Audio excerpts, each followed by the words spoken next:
In Dreadful Meadows, players are creepy, crawly, sometimes corporeal confectioners building candy meadows where they'll be harvesting their candy to fulfill concoction contracts. Each player will play as a confectioner who has a special power. On their turn, a player may do one of 4 actions. They may buy patches of candy to add to their meadow. There are 5 kinds of patches that make candy: gummy globs, phantom mallows, treacle teeth, pumpkin pops, and dreadful trees.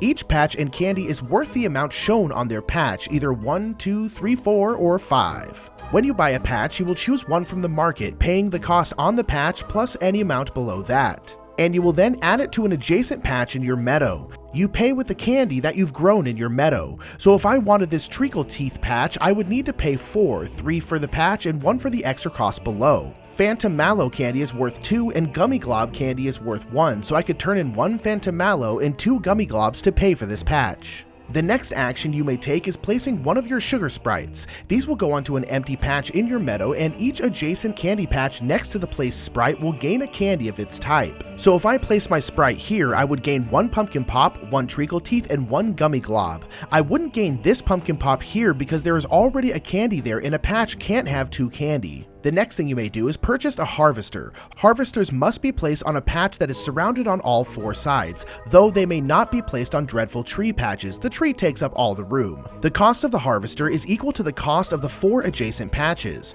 So to place a harvester here, you will have to pay 15 worth of candy. Harvesters are great because when you place a sprite down to harvest candy, if the placed sprite is adjacent to a harvester, you also harvest candy around that harvester. They will also generate points at the end of the game.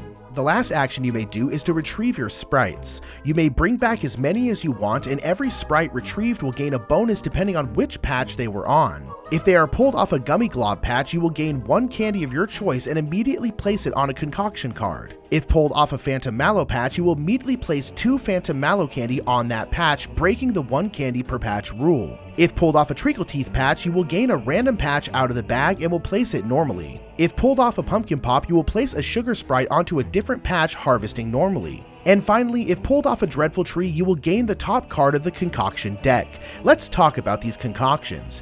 Anytime during your turn, you may place candy on your concoction cards from your meadow. Once they are full with the correct types of candy, you will flip it over and it will be worth either 3, 6, or 9 points at the end of the game. Note that dreadful tree candy is wild and can replace any candy on a concoction card. The game can end in 3 ways: if there are no more patches in the bag, if there's only 1 harvester left, or if all concoction cards have been taken.